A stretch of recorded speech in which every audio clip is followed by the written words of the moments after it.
Every industry has them. Names that have become so iconic they are synonymous with the field itself. So I've never wanted to do anything but what I'm doing today, and so I've been able to do that for 97 years. The customers wanted to come out and try to learn to handle their dogs and things, and it bloomed up to what it is today. And that was back, I don't remember when, I'd say in the 50s, early 50s. These names often belong to pioneers, individuals who have broken new ground in both methods and means. The wool post is a very important thing. Well, one of the tools that I came up with was a tow hitch. That's where the tin can bird came from, all by accident. A common thread among them is an enduring curiosity and an unrelenting drive to improve. You pick out just one thing, you'll miss something else. I told Eddie, I said, I want to work the chute. I do that free. I do that for education. Yet while their reputations and accomplishments may endure, their personal stories and backgrounds often fade into obscurity. Thankfully, with the support of the Bird Dog Foundation, the National Bird Dog Museum, and the Field Trial Hall of Fame in Grand Junction, Tennessee, I have the privilege of capturing the story of one such name in the bird dog world. I quite frankly didn't realize he was just as famous or more famous on the bird dog side, because everything I had heard about him was on the rodeo side. Over the course of several days, we conducted interviews with him, his friends, and his family. We heard tales from decades past as vivid as if they had occurred yesterday. I don't name names. The guy offered me, said, I'll give you $100,000 if you'll let me write a book and you tell me all the things happened. No, we don't do that. But I do tell you what he did. The name is widely recognized and needs no introduction. However, there's much more to be discovered beyond the reputation and achievements. It's time we take a closer look and get to know the man behind the name. Mr. Delmar Smith. I'm Cherokee, and I was born up in a little town of Big Cabin, and my family was farmer ranchers. They had a registered Hereford here. Cattle, and they always fascinated me, and most anything that I kind of halfway know about comes from that area with the livestock, the dogs, and the dog trainers at that time used to come in and had the American Quail Fraternity in the Veneta Big Cabin area, and that's kind of like the Kentucky Derby of the racehorses. We raised registered Herefords, Dad, and they would always take, and I was real small at that time, and sell the bulls and club calves, and with them working with that, and then the dog trainers come in and would be training in our pasture, and I thought that was pretty exciting to go run that dog down, and so I've never wanted to do anything but what I'm doing today, and so I've been able to do that for 97 years. I was down at Grand Junction, and they would ask, how long you been to field trials? And I said, I've been 98 years to field trial I've been coming to. One of the ladies said, what that? I said, I went there in my mother's womb. And being able to see them work the bulls, and then the dogs, and the points of contact with them, and it's one thing, an animal will never lie to you. Just the human people is the only one to lie to you. And that's in handling dogs and things like that, the number one thing, you've got to be honest with your dog or your horse or your cow. And as long as you're that, you're going to get along with them. It's amazing what you can do with them. That I've seen so many things happen, different things that so anyone tells me that about a dog or something, I'll believe them, whatever, because I've seen so many things. Obviously, you grew up on the farm. You grew up around your cows and around your bird dogs, and it obviously stuck with you. And the wildlife. And the wildlife. The wildlife, during World War II, all my brothers had gone to service. I was the youngest, next to the youngest. And I was too young for it when it started. So from the time that all started at 4 o'clock in the morning, I would have to be up. I really loved to do that, to get up. Then I'd go feed, then go to school, and then to get to school I'd sleep, and I didn't learn nothing. But it fascinated me, and I have found any time that someone has got the want-tos at anything, they can do it. If they become a real champion, you can always bet they've got the want-tos. Was there anybody that stands out to you that influenced you, that you learned from, that you were able to pick up from? Because you've played that role for so many people and generations now. I'm curious who influenced Probably you. my mother. She always told me, says, that old word can't, and was always positive. And my dad, with the bulls and things, would put them in the barn. It'd been sitting night, and for them to go to water, you'd take them out to water because they're going to be, you want to lead them. And how simple that was to get them to go where you want them to. Water and air is the two most important things. If you got something pretty bad, take the water away from them. They'll change. And being out with the cows and checking on the calves and things, which back at that time we had a lot of screw worms. So when a calf was born, we had to take and doctor it, get some iodine on there. It'd be, so that was from the time I was 7, 8 years old, that's what I've done. And I've never done anything else. I'm like Ned, the first grade reader. If it's not a horse or a dog or a person, I'm whipped. What kind of dogs were we dealing with? You know, what was the norm when people were interacting with dogs back then? Well, all of the dogs at that time was the top dogs of the nation and the top trainers. But to watch the little things that they did, which makes the big things work. Where did hunting fall into that? Your appreciation for the birds and the wildlife in the area? Well, the hunting, see that and the dog training, most all of your corporate people, had hunting camps and things. But when I was a kid, I was 7 years old, that the trainer, and he had me to go with him to open the gates from one pasture to the next. In that area, it's all foot hunting. I got my first tip when I was about 7 years old, and it was there at Big Cabin with the oral people. And that always has been something, they'll take, fishing or golfing and things. Probably more business is on a hunting trip or golf, they are in their office. But anyway, to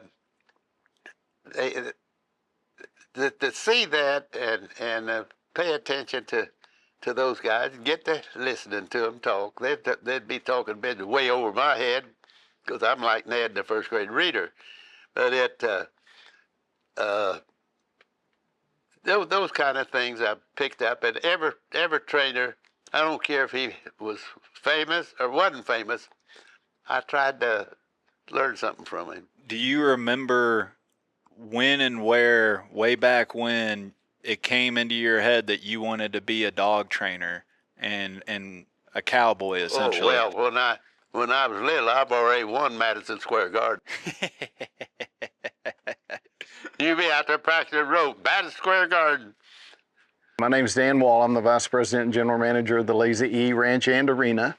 I've been here for 13 years, and in my world, I didn't know Delmar in the world I came from, but when it came to the Lazy E, everybody knows Delmar. He's one of the first people I met. He comes here for every single event that we do.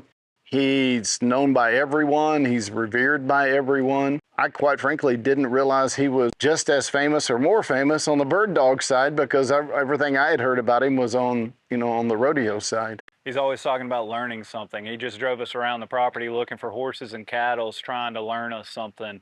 And the ducks and geese, it just seems like he'll just sit there all day and be content just trying to learn something. He told me his brain never stops, that he'll to continue to learn until they finally put him under. How many cues did she give that horse to back up? Every animal, if you were watching everything, you'd learn something from it. And it all fits, horses, dogs, people, all fits in the same area. Okay, now see what our geese doing. Don't want to pass up our geese. See them? Or the ducks? Okay, they don't want us to learn anything. And all training is the same. People, dog, horse, chicken, it's all the same. We'll just go around here and see what he did with these cattle. Okay, now kind of hold up and let's see what their cattle looks like. So we're watching their ears, their head, carriage, their tail. What else, Delmar? The whole works, everything. You pick out just one thing, you'll miss something else. These will all be full of horses this rest of this week. Delmar actually was part of the team, or was around when the Lazy E was originally built and created, and was part and party to the first events that ever happened here at the Lazy E. In fact, we have a chute down here that's named after Mr. Delmar. It's called King of the Chute, the Delmar Smith chutes. For years now, for 40 years, he has sat on those chutes and turned out every single steer, meaning he's opened the gate for every single steer that's been released for the Cinch Timed Event Championships. It's called the Iron Man of Pro Rodeo. And there's nobody that's more of an Iron Man than Delmar, because he sits there for every single performance. I don't know if you've heard about the timed events, but there's 25 guys.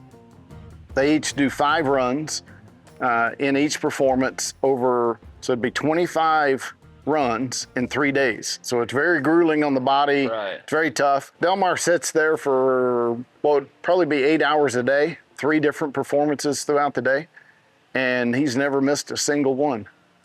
This is the time of it. And it started 40 years ago. When it started, I told Eddie, I said, I want to work the chute. I do that free. I do that for education. And I've continued to do it. Dan keeps letting me do it, but they kind of let me do a little bit. But I look forward to that thing because I want to get to learn a bunch. Because the best cowboys in the world, the best horses in the world, I'm getting to eyeball them as closest from here to you. So this is a learn. That's an education for me. That's the main thing, and all the other different things that I consider. Everything I do, it's educate. Tell me, growing up, finding your love and appreciation for horses and dogs, could you have imagined having your own chute and having this arena built? No, nothing. Getting to watch the wildlife every morning at 4 o'clock all through the war. I'd be up and I'd ride 3 or 4 miles feeding cattle and things. And you get to really see the wildlife and what it is. And I've had a wonderful life. I couldn't go get a job for nothing. Nobody will have you, huh? No, I wouldn't know what to do. With the men and a lot of the animals, little things that I learned that works was with the teamsters. And so simple. Everything's so simple. I mean, you think, well, you got to have all of this or that. You got to whip here, you got to whip there, which you don't have to do And I've always tried to make a practice, if every person I come into contact, always leave them with a smile. And if it's dog, I always try to leave them with a wagging tail. Most of the men that I found that did just simple things, mostly was the successful people. For example, we're from prairie hay country, blue stem country, and hay was the big thing. And when the kid grew up in that, when he was big enough to reach his pedal on a sulky rake, he went to work. And I had a team always and you make windrows for the guy with the buck rake to take it into the baler to be baled up. And I had this old team, and one of them ever so often would throw a fit kind of out and would make that windrow crooked. Well, that would upset the buckrake man, because, you know, he's going down and straight, and he has to jig-jag to get this in there. And I was telling one of the hands there, I said, that thing the horse had done. And he said, well, he said, let me help you. And he went over and he got a stick about that long, sharpened it on the end, got up on the tug on down my rake, and held his hand out there and didn't do nothing, just held it out there. So every time this horse would throw that head over there, that horse would hit that stick before he put back. And you know, he cured that in about 10 minutes. I never did have no more trouble with that horse after that in a short time. Well, that made sense to me. So because it made sense to you, it started turning your wheels to your wondering. When it what to happen, and I learned most about the check cord, and we had a lot of cows, not a lot, but a bunch, that had the big, what we call the big tit. And that's when they born, the calf would be born, that tit there, and calf couldn't get their mouth on it. So it was our duty to catch that cow, milk that out so the calf could get that on there. And that's when I went to learning about sound. Because when after you do that enough time on your rope, it's a little sound to it. Lots of time that old cow, you could even miss her, and that rope get on her, and she thought she's caught. And I picked up that sound there. Then I got to watching it on the calves when we would take and tie them down and doctor them. That if you had to do it 2 or 3 times, most generally that sound. Well, the piggin string, which they call it a piggin string, and the roping, and that's the thing we use in the dogs. I learned that you put that on there and where you put it on the animal. What part of the animal you put it on. If you move it to a different place, it don't work. You put it another place with a little and a pinch, all the same time, and you release, they pick it up real quick. And that's where that all came about. It was just, most everything I did was accident. I didn't sit around and figure it out, anything, the whole thing just came about. And then watching every person that is successful, why that person is pretty success. And it always come down to one thing. They had the want-tos. They was doing it. So many times you can watch in the dog training, in the horse training, most of the time, if they're having a little trouble, they're working that makes more trouble than curing the trouble. If a kid gets burnt by a stove, he ain't gonna touch it anymore. And that's the same way working with an animal. Something that they understand, and the animal actually will do their own training by the feel or touch. And you first take your horse. Horse can feel a fly on fly light on them. That horse can feel that. Dogs are all the same way. And I learned the most probably roping coyotes on the reaction of them. In that area, it was prairie, and you could catch them little half-grown coyotes, rope them sometimes. But you catch one, and I noticed when usually you catch him and he went out there in that rope, that jerked him down. He'd get up and run again, and that'd jerk him down. Usually he'd go out there that third time, he wouldn't run against it. He would quit before that. Then I learned if you just sit there with him a little bit and just move him a little bit with that rope, first thing you know, you can lead that coyote off like you lead the dog. And that works the same way with the cows or calves and dogs, the bird dogs and things. It's all the same. The wool post is a very important thing. First, always check cord your dog before you go to wool pace. Don't try to teach him anything. Let him get his quartered. Like if he goes there, put a contact, move your position. This way you're learning that dog to quarter out there. Then when you work around and then come up to the low post put it, all you're doing is teach that dog stand still. Not teaching him on anything else but to stand still. So many people that I've talked to, and they said, well, the dog will sit down and do all this different thing. That's true.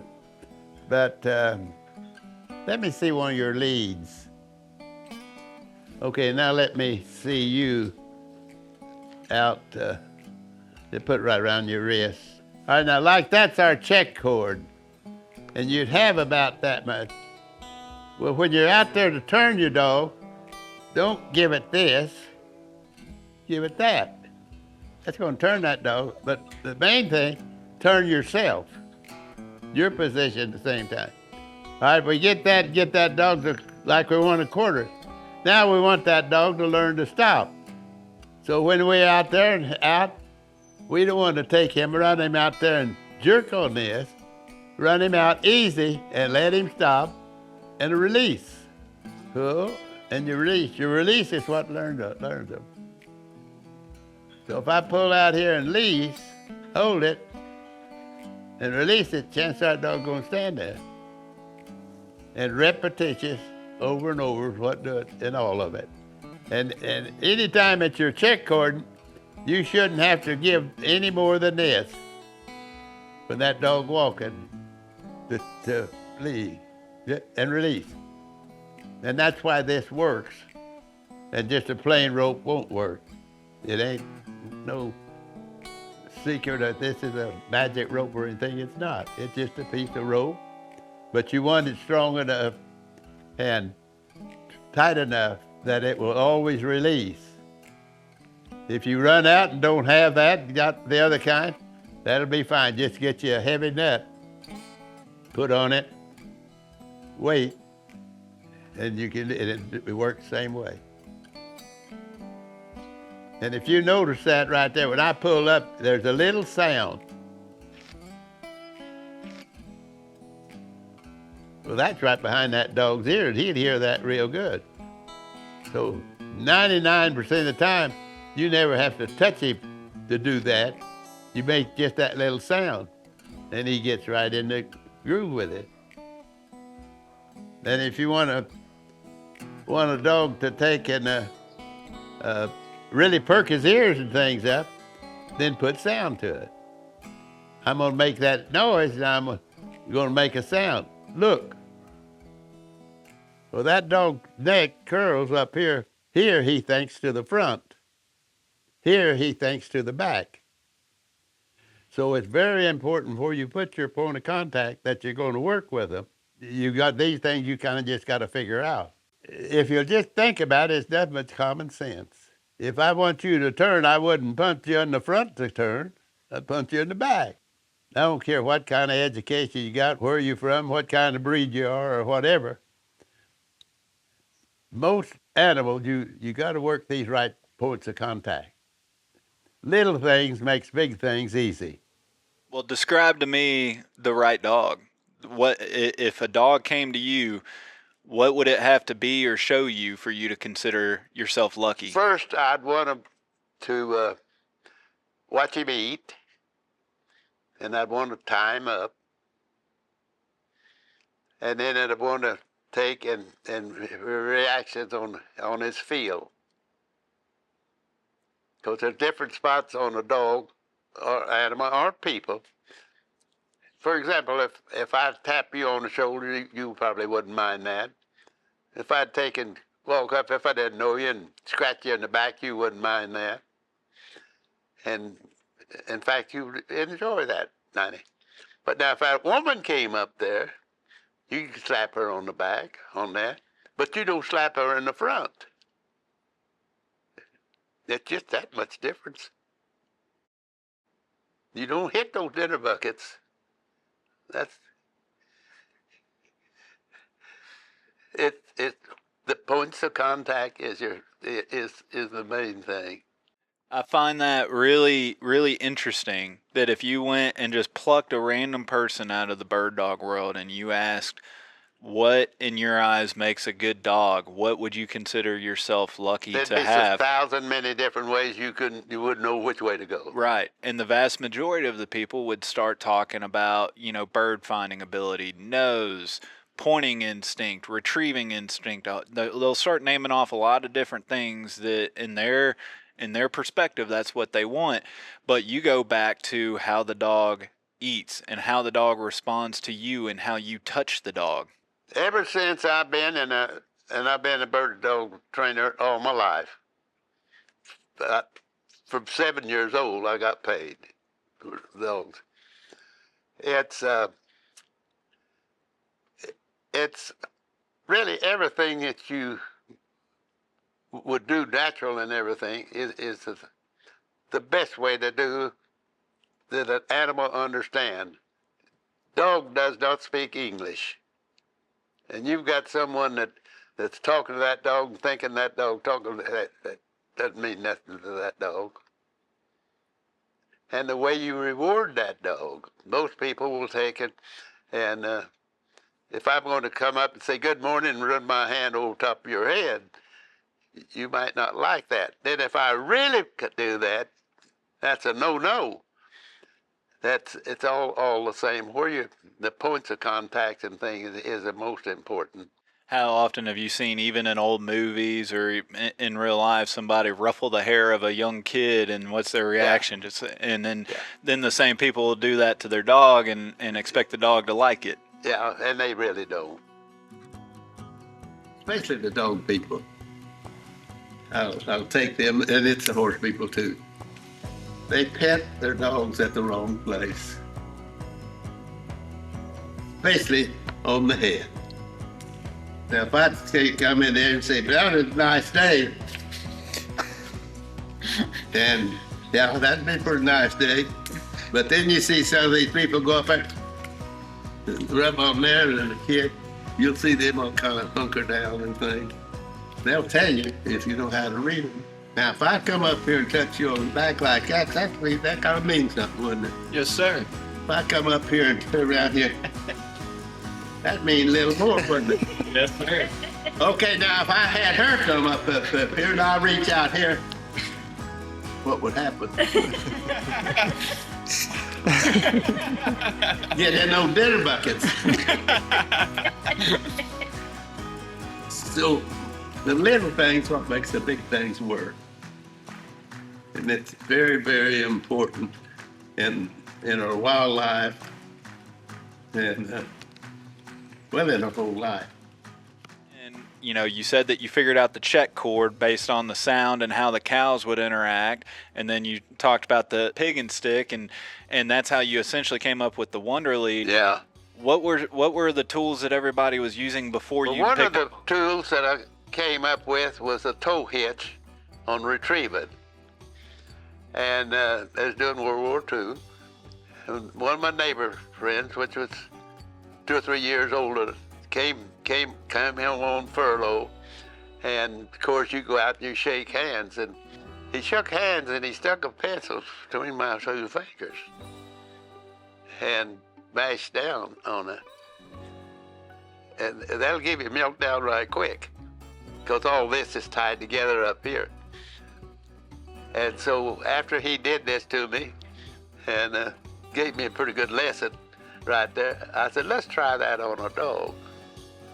And we did, and it worked. Better than using the ear or the peach collar or whatever, because every time that dog had a point of contact, it was down here.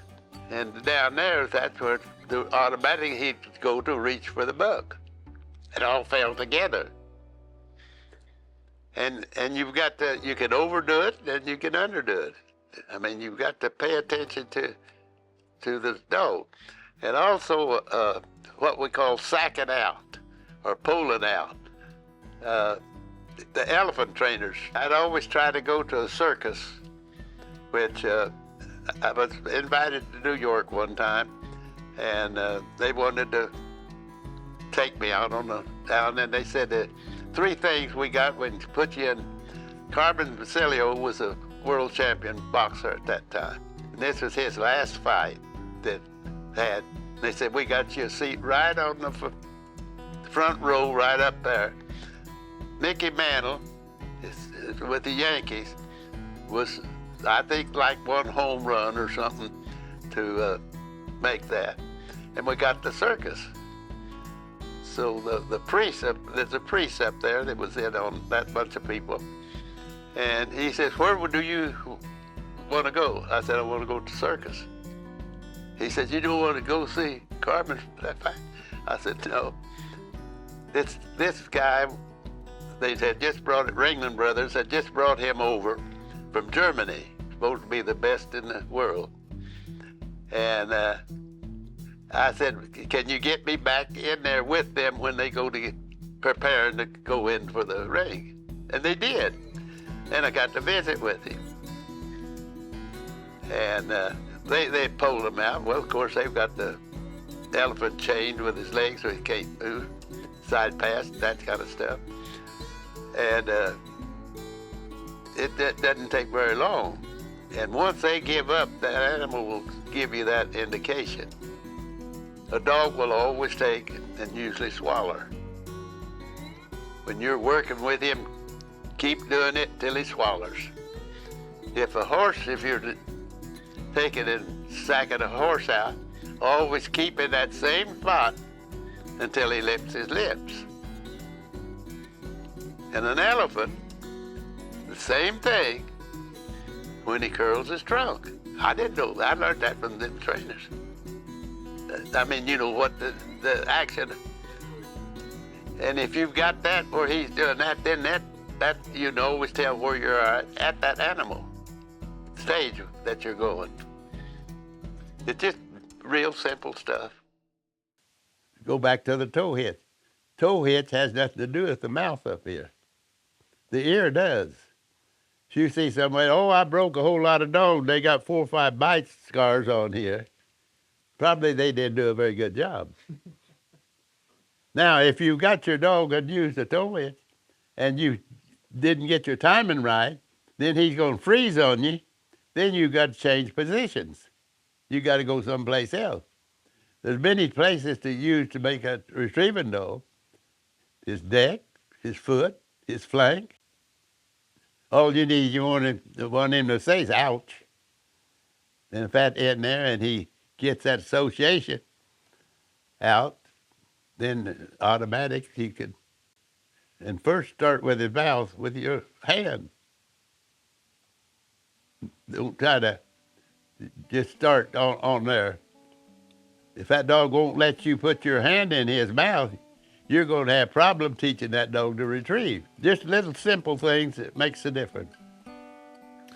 Okay, we put those dogs in there, out here, and they're out there for a reason. We're not training. We're getting ready to train. It's the same thing if you're going to school. If you can't get them kids sitting in the seat, you're just barking up the wrong dog. But y'all, every one of them are good old made dogs. All of them got a nice foot on them, nice toenail, and they're all kind of satisfied now. And that's where your chain gang comes in training dogs. You chain them up out there and leave them alone, let them get relaxed, work them, quit, work them. You'd work them all day long in the obedience. But if you go trying to work them all day long, obedience them, you're in big trouble. But by working, that's why I would work so many dogs, yard working them thing up so many. I just worked them so as long as he's right, everything right here, quit. Time I got down 10, 15, 20 dogs, or whatever I was doing, come back, this dog's ready again. If I'd have stayed on him, I'd have probably had him like a sired teenager. All the secrets, if we have anything, that's it. Getting them ready to be trained. Tail still going. If you'll always leave them with the tail wagging, you're gaining. And really, that's all it is in dog training. No big secret. That's one of the first things people say, what's your secret? Don't have no secrets. Just common sense.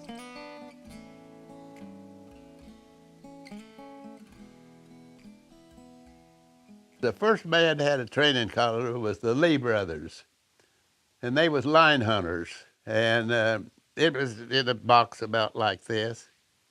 And but before that, a man in Enid had made one just for himself, but it was a little one, and he was our customer, and it worked, but it never was public. But that kind of was, and then Jerry Gonda and his partners bought the Lee brothers out, which made Tritronics. So we did a lot of work with them on that. And the first ones came out was way too hot. And also a Ford car going down the road and turn them on. And but the advancement in that, it's made where most anybody can have a dog that will handle. Maybe not as your trained dog, but a dog that will handle for them in that instant. Your timing's got to be right in all of it. If you miss your timing, and I'd say by having them seminars and things, probably 90% of the people could not time. They've got their dogs, but they miss the time. One good thing that's happened is the GPS on these collars. That has been a big lifesaver for the people and for the dogs too. Especially for me down there in South Texas, if you had one that run too much or got after deer or got after javelinas or whatever, it'd take you a while to find them, but with a GPS now, it can go right to them.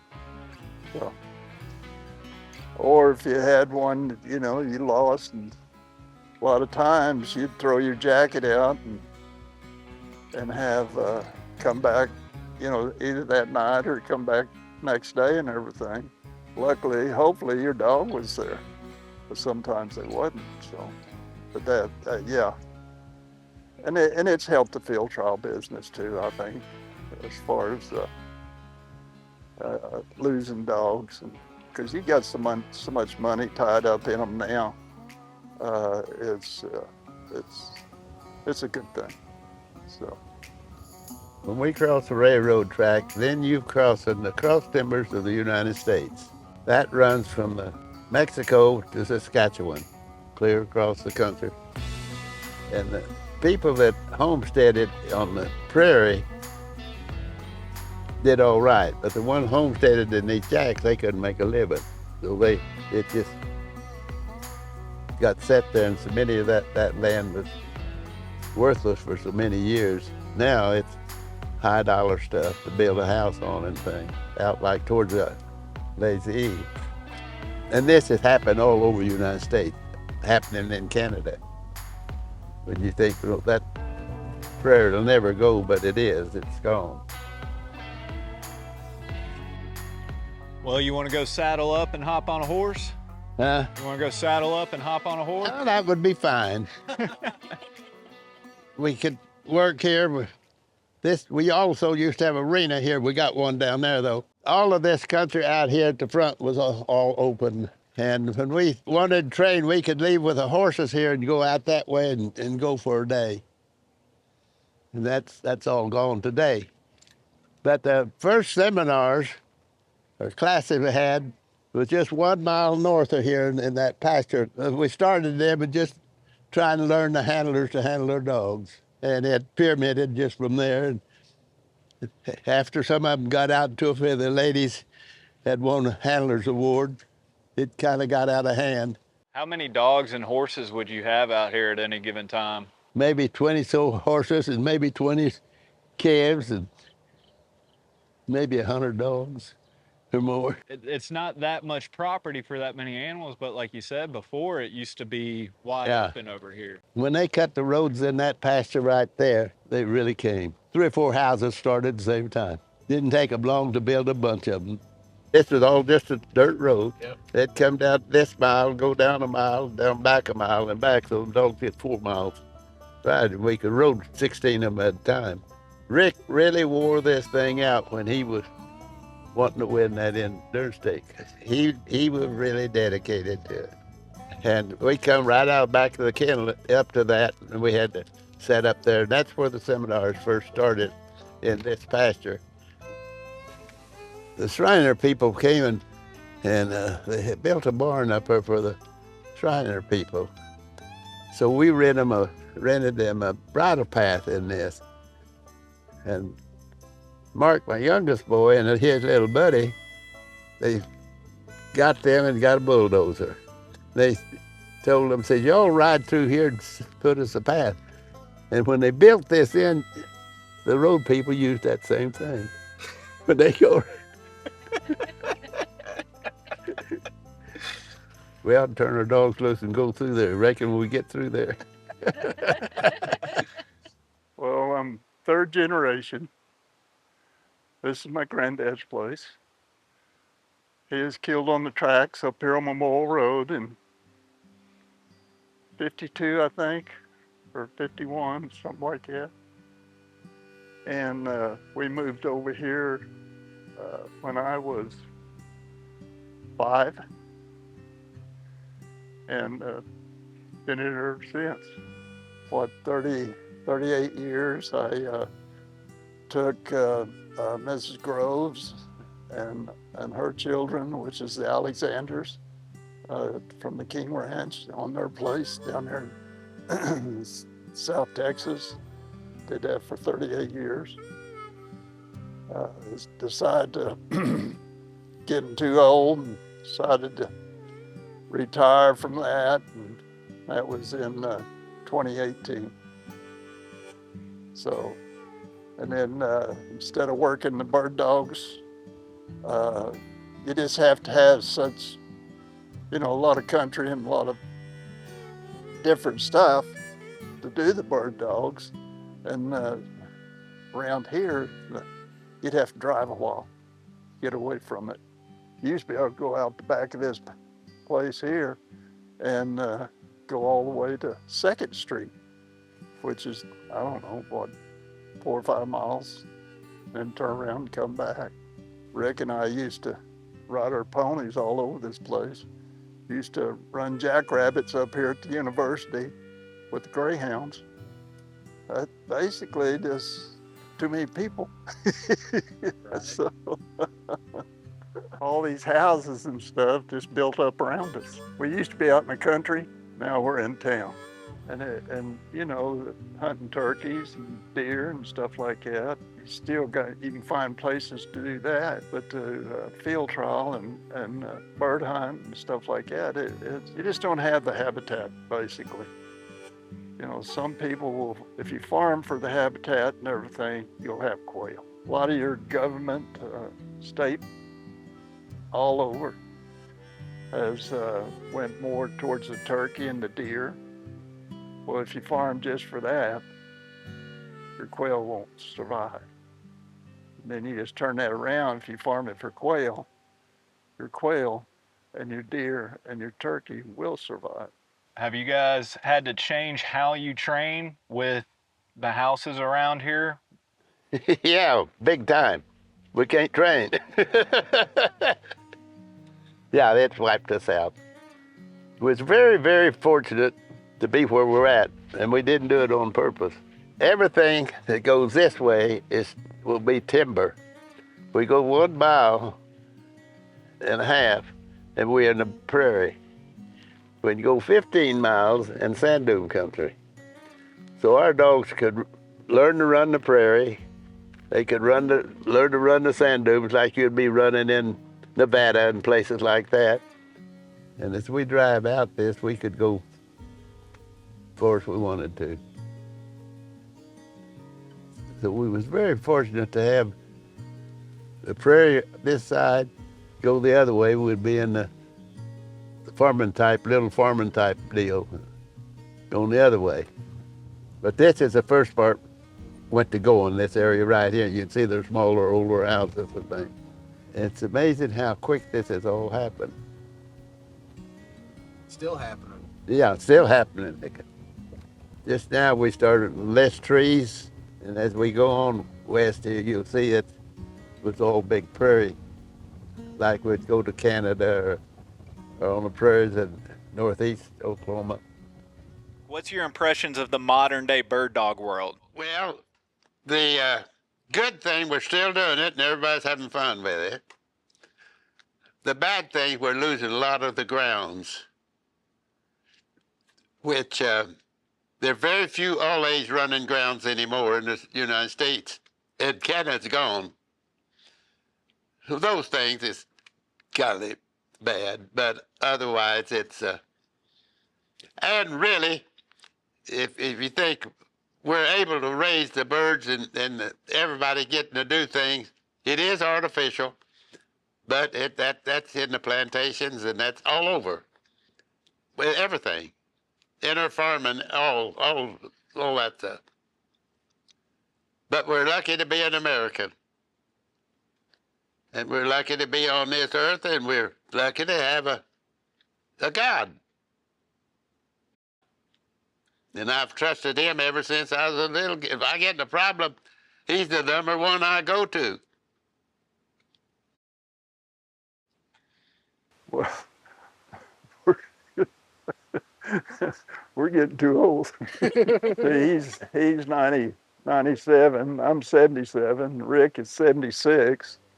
So, you know, my son, he's deals in the horses. He's got one son, which is 8. He likes the baseball, football, basketball, not much on the horses. When I can, I try and get him to help me do obedience work on dogs. And that's basically what I do now. It's just the obedience part. That way, I don't have to go nowhere. My son, his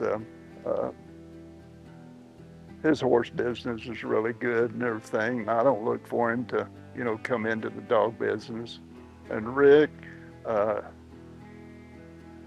he's got one boy in San Antonio and one girl that's in Florida.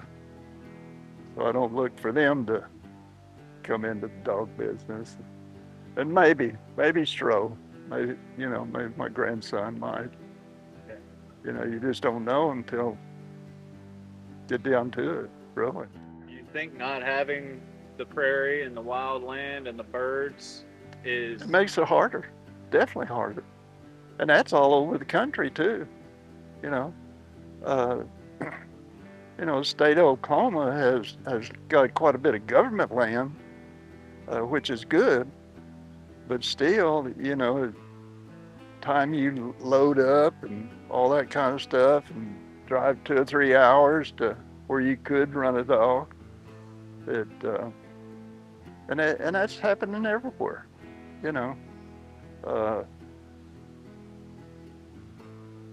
I guess you could call it progress. I don't know. It just dog business is, when I was doing them hunts down there in South Texas, most of my people, guests and everything, were either mid-40s to all the way to 70. And you look at it now, and it's mostly people that, probably in their 50s are still bird hunting. You just don't see any young people coming like you used to. I had really a good setup right behind us where all these houses are, and that was still in the blue stem. And I had mowed strips in that for when you could send that dog down that strip and send them. And it really worked out great because most of that grass stood up about that high, just like running them down the wall. But so many things that made it easy are pretty much gone now. Right. Back then, were you able to train your dogs primarily on wild birds, or were we at that time, everything was wild birds. Yeah. So there was no pen-raised birds, there were no pigeons or anything back then? No, that started way later. In fact, you can train a dog on a pigeon as well as you can train it on anything. Yeah. And you can pattern a dog better with pigeon than you can on wild birds because you don't have the control of a wild bird. So if you got your area that you want to pattern a dog to, you can set that up for that pigeon. So they'll be there. You know when you turn that dog and get him going down, that's going to be there. And one of the early deals about that, you could take a squab that can't fly and go out and put them out, and they would be wherever you put them. They'd stay there, like in the nest. And you could set you up a pretty good course for that dog to run that course, go to use the wind, things that we would want, like in the chickens and prairie chickens and things, to get that. Really, you can do a better job than you can in the wild because you got control of it. But for the quail on a tin can bird, I know where that come from. Birds will call the birds back, and you get your pen-raised birds and release them, and then put you one in a pen up in a tree, and they'll call them birds back, so you got them coming and going. Where that came about was at the Fleetwood Ranch, the windmill area that we hunted, and Ronnie, my brother, he's passed on now, was out there, and we didn't know what to do. But anyway, we had the birds, and we put a little tag on their leg, and about like that. And then this bird flew up in this tree and hung. And so we'd worked them a little bit, so we went ahead and made a kind of a hour circle on the ranch. Came back, all of our birds was under that tree. So we did that again. And they said, well, we'll just put a bird in a tree and leave it. So that windmill had a big 7-gallon bucket that was out there that was there. And we got that bucket, we put us a bird in there and put him in the tree. Before that, we had a wooden box, and the bobcats got a bird. That day, that bird was still alive, but he was beat up because they kept fighting him. So we had an old can, about that, just regular can, at the windmill, hung there, you'd get it to drink out of. He got that, and he brought it over to her, and we put it in there backwards and tied it down with Delmar. And when that next morning we came back, that bird was there because he had got in that tin can, and then the cat quit trying to. Otherwise, they'd fight them until they'd kill themselves. That's where the tin can bird came from, all by accident. I heard you talking earlier about before pigeons, you used guinea fowl? Yeah, guinea fowls. They tell me that they was brought over to train dogs on years ago. About the time they was bringing the Huns in Canada, in that era. I don't know that, but a guinea will work. I've used guineas. Okay, just kind of make a circle out where that, we'll go right by that old trailer there. Okay. This is what the Army would use in World War I and things. The war was going on. They didn't have telephones and didn't have a thing. They had to use pigeons. And that's a pigeon house right there. Rick made that, and it's pretty handy. You pull out a different place, and they got a retrap back here. You work pigeon, they retrap it. You can take one old pigeon and train every dog in America. We'd have probably 50 or so in there. I'd take about a dozen with me every year going to Carbondale. Work one a day or something like that, kind of tune up a little. And when I get home, they'd be here. That's right, 600 miles. Wow. You learn them pigeons, how they fly. Each of them's got its own little ways. And if you've got a dog, you want a little excitement, you can turn that bird loose and he'd put a little excitement in that dog or just take off. They're a very interesting bird and a tough son of a gun. You can't kill them.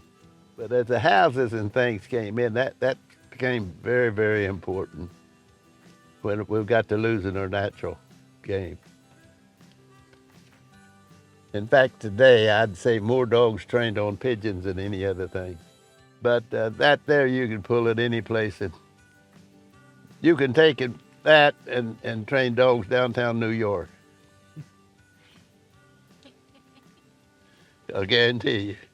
At 7 years old, you're taking on client dogs. You're getting paid to train other people's dogs. Are you already figuring this out at that age? Are you figuring out that really just how the dog responds to your Probably touch? not. Probably just going. But at that time, I wasn't training. I was just another set of legs for the trainer.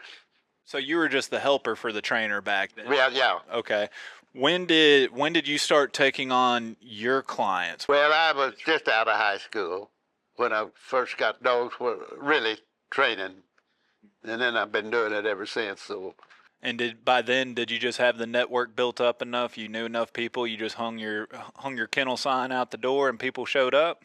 Well, I was very fortunate enough to have known most all of your oral people, the originals people, of the big companies and things. You know, if you're out there with them for 2 or 3 days, you kind of get acquainted with them, and it just all happened. It just all luck. And so you graduate high school, you start training dogs. What was that it for you? Did you have a moment in time to where you even asked yourself, is this really what you wanted to do? I wasn't that smart. So you just knew dog training was it. I was just doing what I thought you're supposed to do. I always guaranteed my work from the beginning. That's something, if you bet me a dog, if I don't do you a job, I'll give you money back. And I've done that all my life, and the same way with our seminars and things. If you're not satisfied, we'll give you money back. I've always lived on that basis. Then if I was riding a colt, if he didn't ride and steer, I didn't get my $10. So you were getting $10 for breaking colts back then? Yeah. Riding them, breaking them. That way you really wasn't training them. You're just getting them gentle where they can do something with it. Now I'm curious, going back to your reference to the only animal that you can trust to be dishonest is the human. Yeah. You throw out something like a guarantee. If you're unsatisfied, you get paid. I'm curious, how many people tried taking you up on that offer? One time I had a guy in New Jersey that I gave him his money back, but it wasn't on the dogs. He was giving the secretary at the English Setter Club a lady some trouble. And we was talking, and I said, well, we'll fix that right quick. And I said, give me the money there, and I'll go there and give it to him and send him on his way. And he was from a very, very prominent family. And his daddy had sent him there to be to the seminar. And years later, his dad told me one time, he said, I'm glad you did that. Taught his boy a lesson. Yeah. So we're talking about seminars then. I'm curious, back then, who else was doing seminars? Were you maybe the first one doing seminars? First one, and it was an accident. My customers wanted, to come out and try to learn to handle their dogs and things, and it just started like that. And it bloomed up to what it is today. And that was back, I don't remember whom, I'd say in the 50s, early 50s. So are you primarily getting your reputation? People are learning about you. They're asking for seminars, and they just want to learn from you. Are you building your reputation based off of your training and the success of those dogs, or are you competing yourself at this point? In the field trial? Yes, sir. It was in the late 49 and 50s and things in there. Well, in the early days, when the fraternity, that's when all of the top handlers all over would be there. And that fascinated me with them, and they always dressed, all wore tie. And out there, and then when they would go to a point run, there they call point and run up there, and then that excitement to run up there, that it was pretty exciting and fun. And that's why so many people today got dogs, has trainers running them, but they're sitting back there just getting to read about them. They say, well, we got to get some judges. Well, you got a horse, you judge. If you got a horse, you can become a popular judge. If you just got a pigeon, you're going to take and plant him right out here in the middle, This old dog comes over here and he makes us all this wind and makes these curves and things and didn't point it. They said, well, they had birds out there. Well, a smart dog ain't gonna go out there and look what did you put out in my hamburger or something. Little things is the big things in training. And it's, I don't know how to say it, but I'll say something. To have a judge, to judge it for really to improve our breeds and things like that, that judge needs to know the country, he needs to know the weather, he needs to know all of that to really give you an accurate as you could do for that dog to be placed. Birdfield dog, I wouldn't want him to run to the country. I'd want him to run where I'm going to be walking or where that guy walked out there and plant that bird. These dogs will go learn to pick up that hill descent. You run him on a few times. They've got a lot more in their head than we think. So we can't do nothing about that anymore. We're just going to have to put up with it because we don't have the grounds anymore for these dogs to run on. But it's all counterfeit. On these racetracks, anywhere, if that track is fast, a slow horse may beat you. If that horse track is not fast, the winner's going to win. It's that simple. And that's the same way with your dogs and your bird dogs and things. Well, today, what good is a dog need to know how to run the wind if he's never going to be running it anymore? And we just got a dog. But to have a dog that's really going to do something and really put the hair up on the back of your neck, it's got to be that dog is using the country and how he uses it. Today, that's very few, especially in our all-age dogs. I didn't make a lot of trials or anything. It's hard to make a living in field trials. But I did have some dogs that ran in there. I won the national with Towsley 3 times, and this dog won the national and the fraternity, and I won second. And the year that he won the national, Towsley placed in that too. So I'm very lucky a lot of that. The whole, I felt bad and to run by a dog's nose that I knew the dog wasn't capable of winning. I felt guilty about it. And if you're going to be a trainer running that, you got to take them all. And that bothered me. And the last time I ran trial in Canada on the Border International Championship, I won runner-up to that. Dog did a nice job. I don't know if he's got a picture about him in it. But when I was coming home, I told my wife, I said, we're through. We're going to do this thing different. Because we had all our working boarding dogs. At that time, people would board them here year-round, the bird dogs. Come and get them, take them hunting, and bring them back. And we always had that hunting string, and then the oral really means a whole lot to the dog business, any business, when you really get down to it. The oral people once had the money. And that, another reason why we didn't get acquainted with so many people was most all of our business was with those people.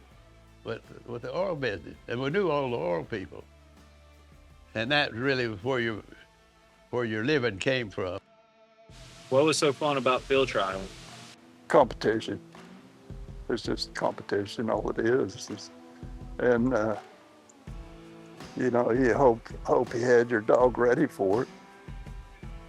A lot of times you did, and a lot of times you didn't. So it's just.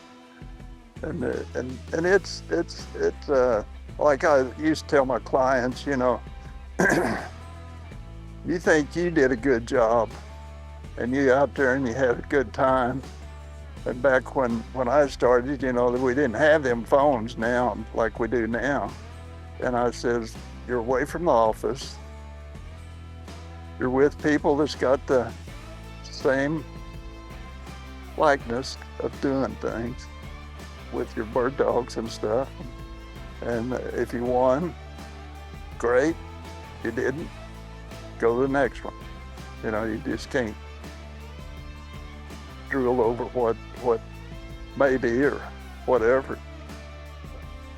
Well, at the same time you were training dogs, were you guys also training horses? Were you charged? Roping, yeah, that was our thing. Yeah, the kids, we'd train dogs all day and then rope up till it got dark. Too dark to rope, yeah. And yesterday you were saying the roping was more fun. Dogs were the business side. That dogs was a business and the roping was a fun part of it. Because back in there, if you won something, it wasn't enough to amount to anything. Same way in the field trials too. You won anything, that money wasn't too much.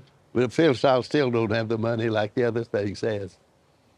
Well, field trial is a fun thing, and your hunting is work. That's when you go out there and you've got a set of men that you're hunting.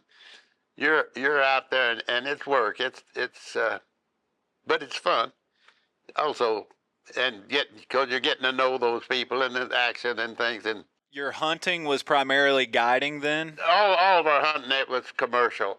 Most of your hunters and your corp people are not really hunters.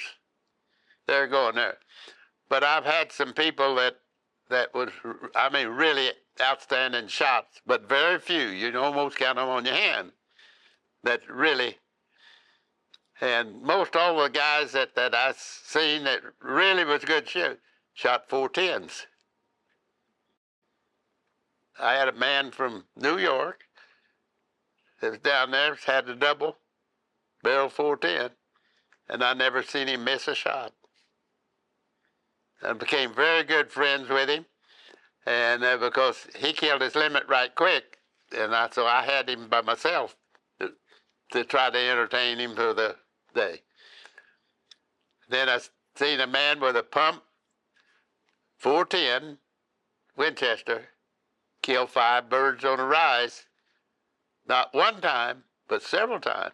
And you used to guide some really well-known people, right? Like you used Yeah. to guide presidents and royalty from my All class of people.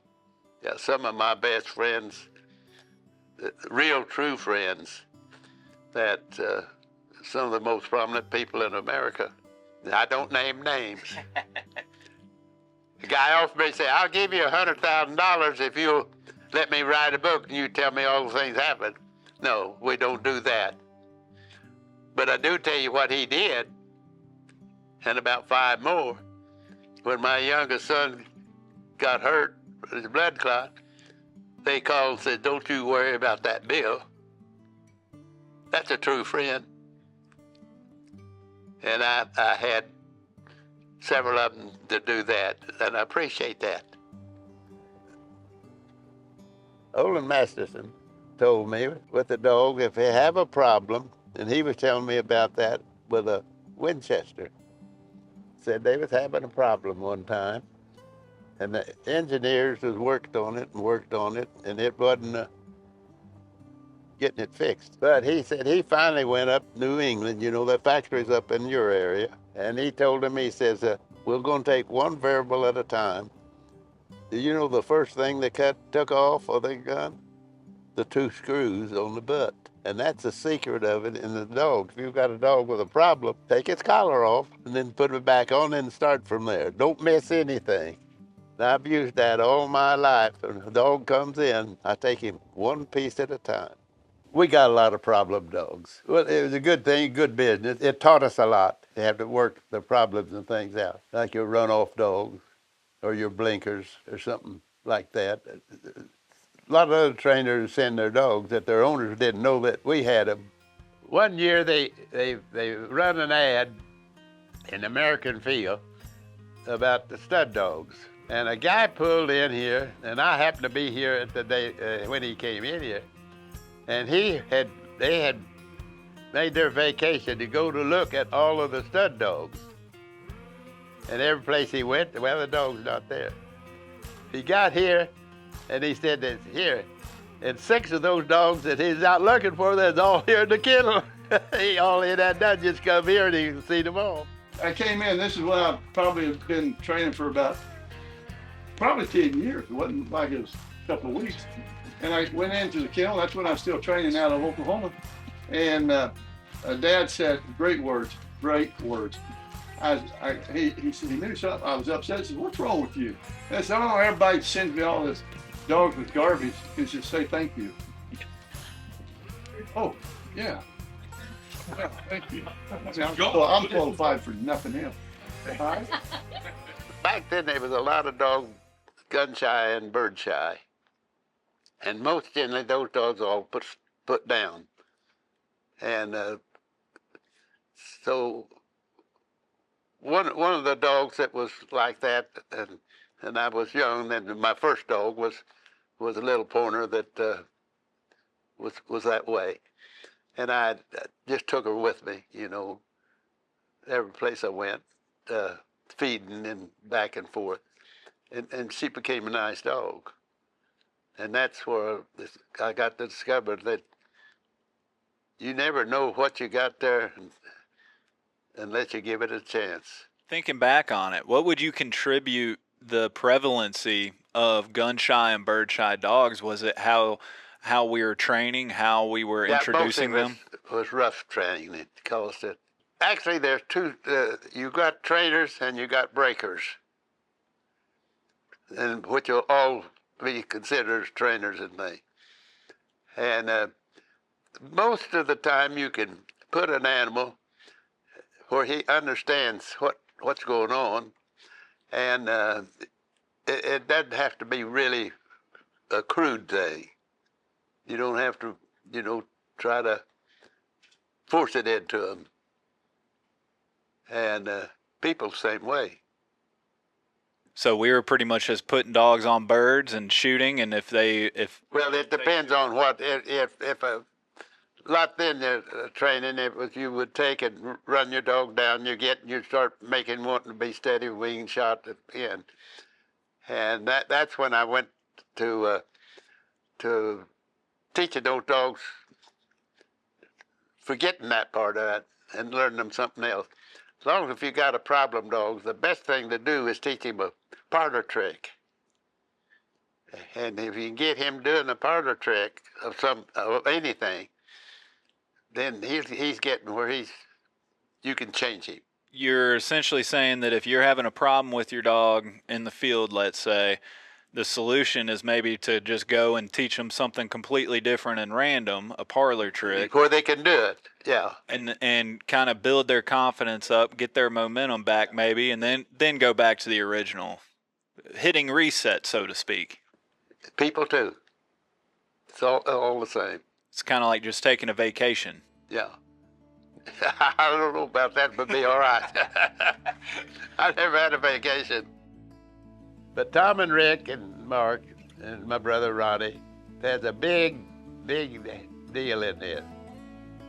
They got their butts worked off, but I didn't know what, because when I grew up, there's no such thing as have a vacation.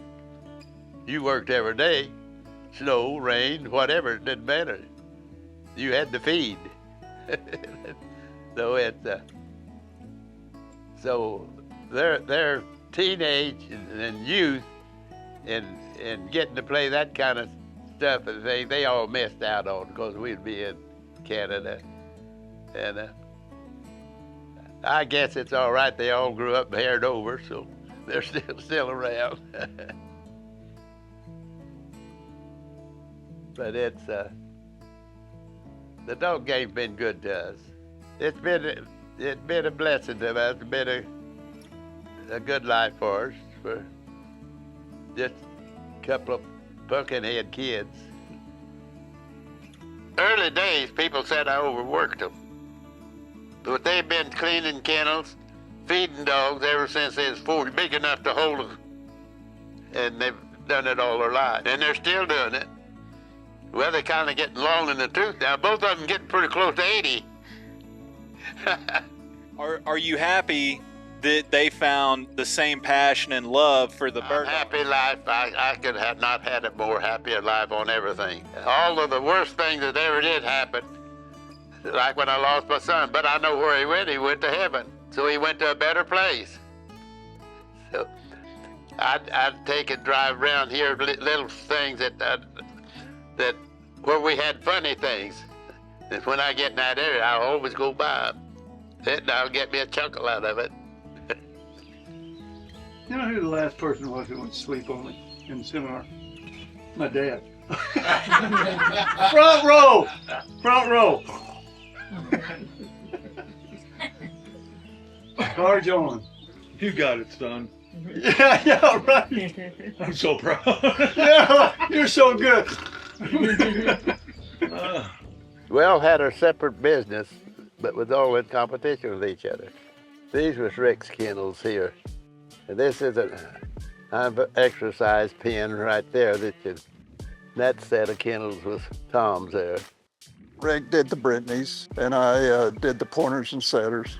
You know, that's just separate ball game all the way around on that type of deal. He'd go one place and I'd go another place, you know, as far as field trawling. Dog business been good to us. If you're 40 years old in today's day and age, what would you be trying to make a living at? I do the same thing. Same thing? Yeah. Dog training. Yeah, dog training and that with the animals and that, yes. Nothing any more exciting. Every time you put a lead on that dog, it's different. You can do something. You can do something bad, you can do something good, but always, you never get tired of training because you're always waiting for other advancements. That's all my contacts have been through a dog or a horse. And all my acquaintance and things. Is there a dog that stands out in your memory above all the others? A good one.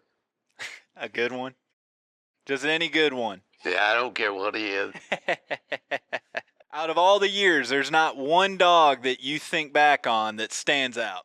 Well, that's about like you asking me which is my favorite son. They're both the same. I love them both. No, that's not no favor. They all are. Every one of them are. But this dog over here that's got the pup on him, that's the one I was telling you that he belonged to the Hub Tool Company in Wichita, Kansas. But we kept him here all the time, except when they hunted. And I used him a lot, and that's the one that I had a saddle on, and Mark, when Mark was little, riding him in on the stage, and that flusher bird and shoot. And he was riding him in with a little saddle, in one of those little Mexican saddles. So he was a big old stout dog and one of the smartest dogs. In fact, we didn't have no place to run him because he knew where the birds at and he'd go to them. He didn't hunt, he just went to them. He was a great dog. That little dog in front's old Towsy. And the first Brittany I ever saw was Buddington Prince, was a half-brother to that dog, and he's the first Oklahoma champion. And the next litter was Towsy, and I worked the whole litter of both of those. And today, they're pretty much in all of the bloodlines. And people ask me, say, well, how did you plan it? It wasn't no planned accident. It's just, most every great thing is accident. Those dogs are all down in the Hall of Fame at Tennessee. I think there are about 20 or so of those dogs. I see 3 over there. One time they had them all together and they kind of fell to the wall. All right, Scipio Spinks. Oh, there, he wiped the West Coast out. And that pup, I sold him to a couple in Nebraska. They went for a GunDog. And he run too big. I sold a litter mate to him, to a guy in New England, I think Connecticut. And that dog didn't run big enough for him to run the field trial, he thought. So I asked him, I said, would y'all mind just swap, because I guaranteed the dogs. If it didn't make you a bird dog, send him back, I'll give you your money back or replace him or something. So I said, well, why about you guys just trade dogs? And they did. Scipio Spinks went to California. And he was completely trained in the seminar, and everybody in the United States worked him. Because a lot of people come, didn't have dogs, that we'd furnish them dogs and things.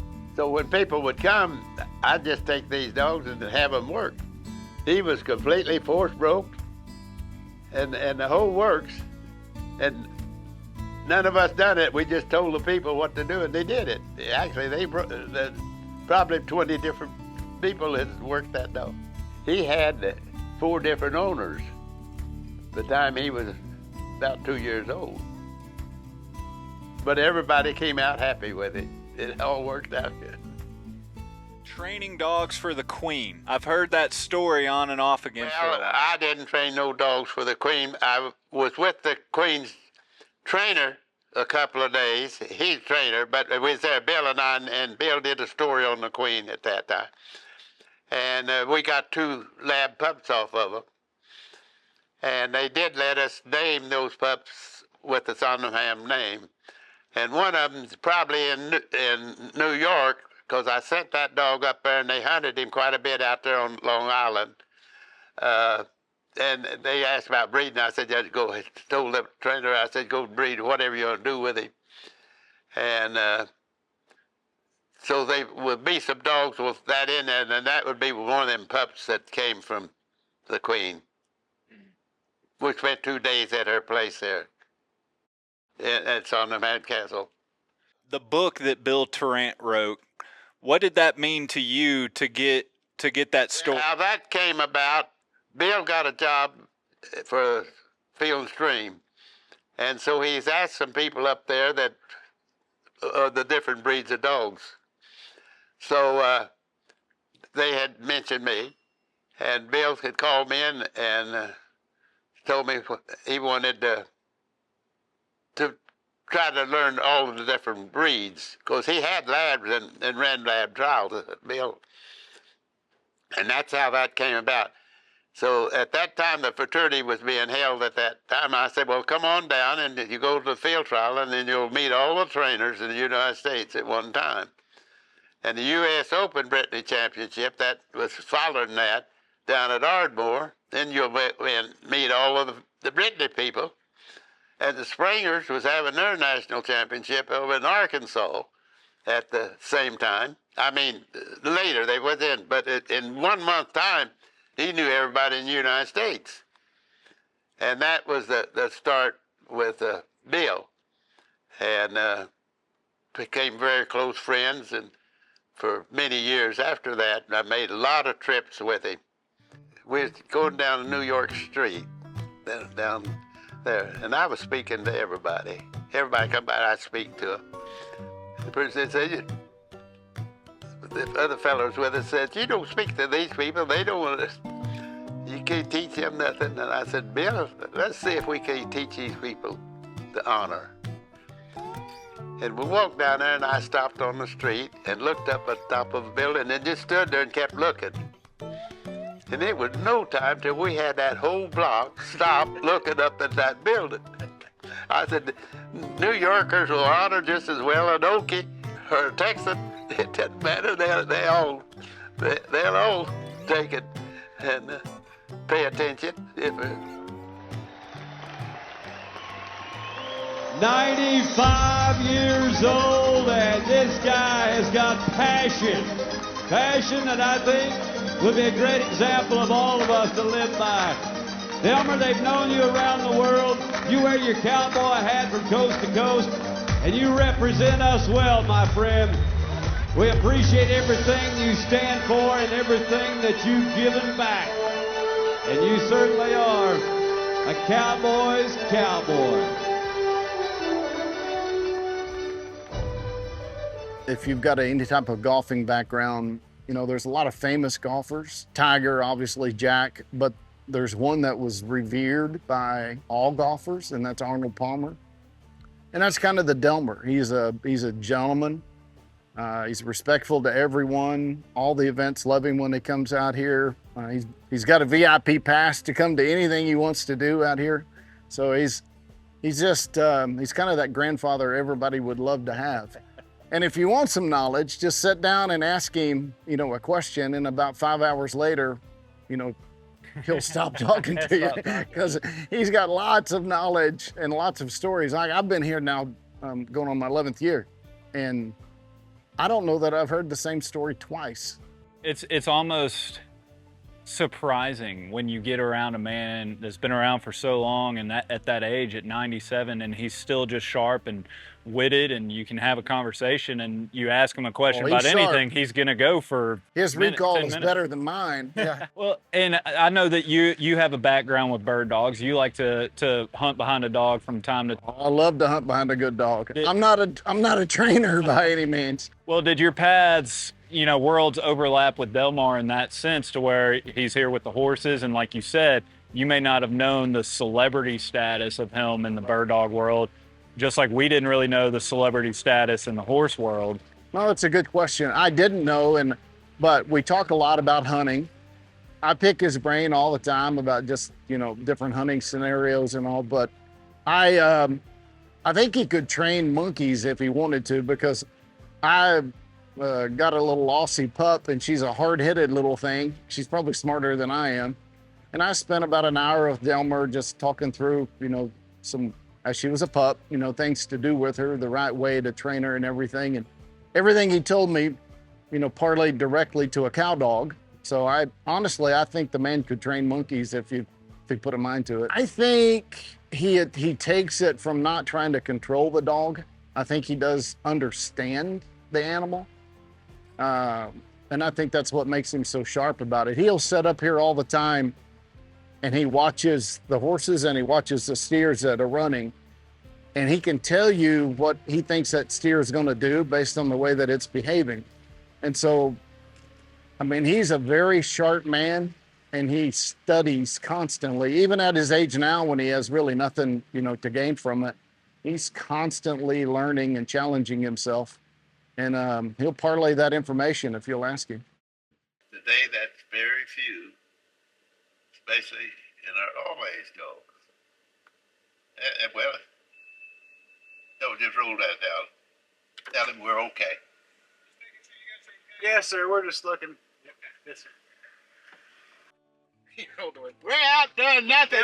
We're behind in it. You don't know me, but I see you sitting on the chutes all the time at Lazy. Yeah. Pretty lazy. No, you're not lazy. You're there all the time. Every year I look up and I think, we've been going, 15, 20 years, something like that. Well, this made our 40th year. Yeah, I know. I ain't that old. I'm getting there. And I'm just 97 now. Well, you got another 30, 40 years. That's right. And I'm going to be there, and I want you to be there. I'm going to wave at you. Well, I'll come down and see you at the shoots, because we're always there for cinch. We don't miss it. So what brings you out here? We're kind of looking for quail and just doing nothing. Oh, well, it's so nice to finally get to meet you. I've had more people, because we sit up there. My pleasure. You too, sir. We always sit up behind the gates and shoots, and I always have people say, "Who is that?" I said, "That's Delmar Smith, and that's his chair." So that's neat. Well, the quail, hopefully you guys see some, because we haven't seen any. We live back that way. We got some horses. Are you going to be up there at all for this weekend for the stock horse? I'll be there. They see you. I'll see you. Come and visit me. Delmar, it's a pleasure. I will come to the shoots and wave at you. It's nice meeting you guys. Sir, thank you. Bye. Top rodeo athletes in the world come to the Lazy E for various events, and not a time goes by if he's sitting in the stands, they won't ride over, take their hat off and shake his hand, or they won't ride over and get off and walk up there and shake his hand. That's how much the top rodeo athletes in our industry think of Mr. Delmar.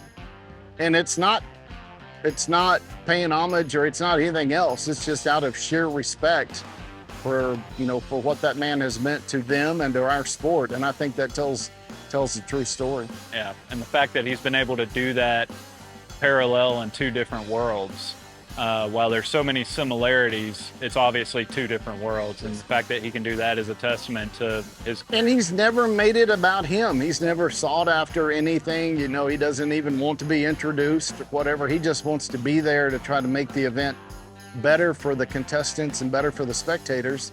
If he can just do a little something, you know, to set the cattle up or to get them released right, then, you know, he's done something for somebody else. And that's really what.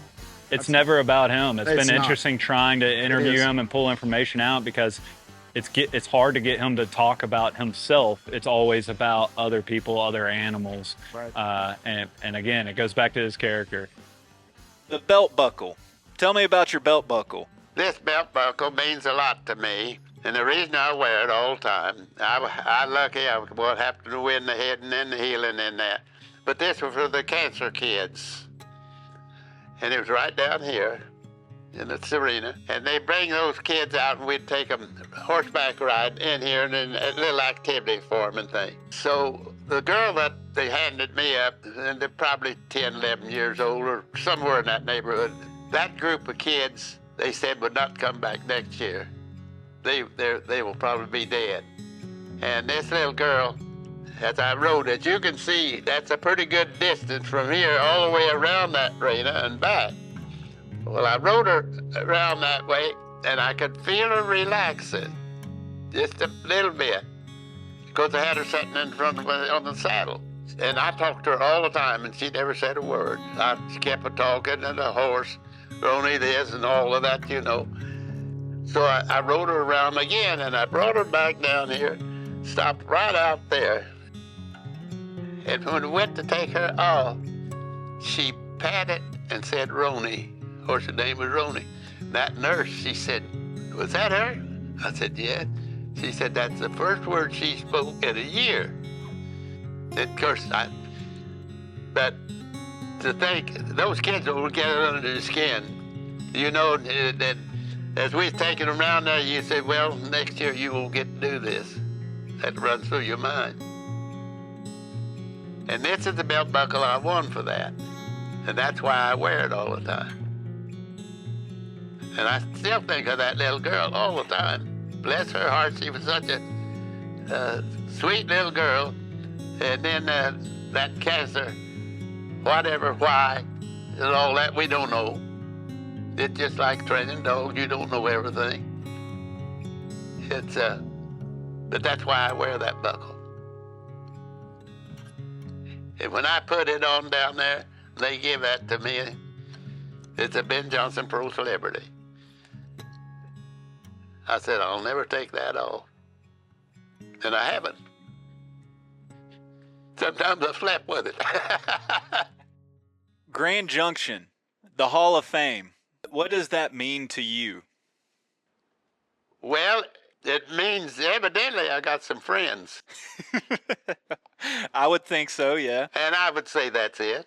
It's something that the people have done for you, and that's it, and I appreciate it. So you just like going back every year because you get to visit with your friends then? Well, I do at the Pony and Setter Ridley Field Trial. Now, some of the other field trials, I don't. I'm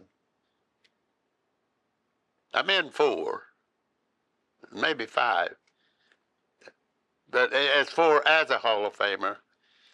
But the one that I always go to is the one at Grand Junction every year. When you hear people refer to the Smith method now, what comes to mind? What's your initial reaction when people bring up the Smith method to you? It's good. It's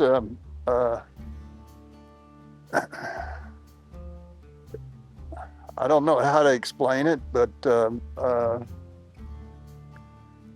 it's a good method. I mean, there's nothing harsh to it. It's just point of contact, repetition, and stuff. And I don't know what it is. that people put things on it, so I don't know what it is.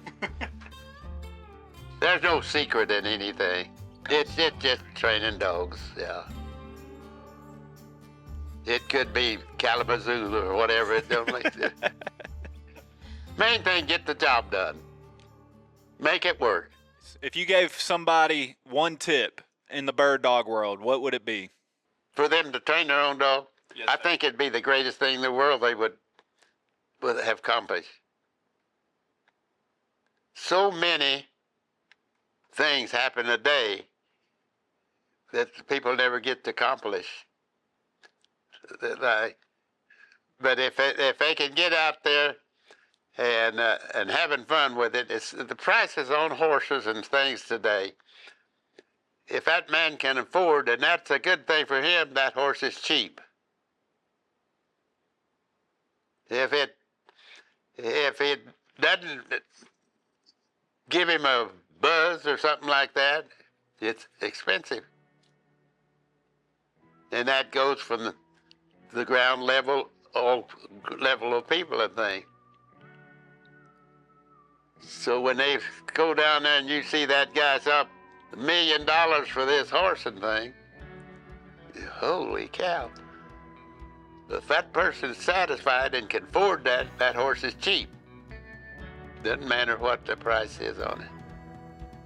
When I ask for a hunting story, what's the first hunting story that pops into mind? I don't know.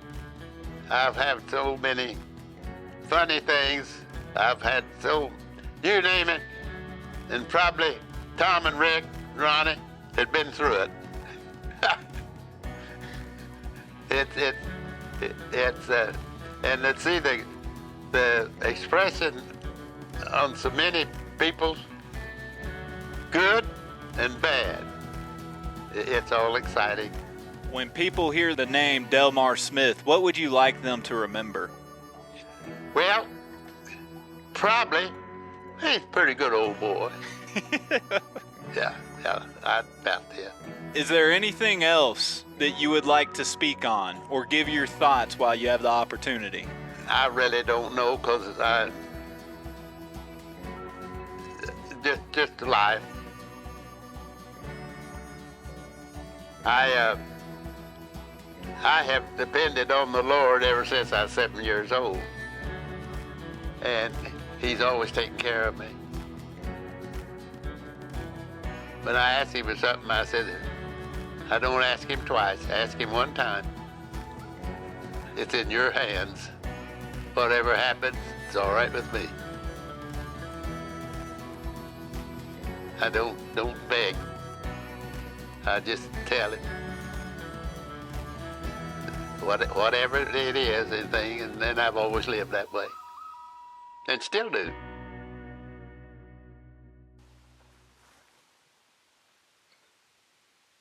And every one of them dogs, you tell, they got a good 45-degree shoulder.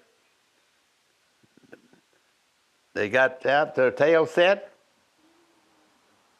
Where that tail set, where would those back feet go? Almost to the front of that dog when he's running, and he's got power. Where will that front foot go? About to his nose when he hits the ground.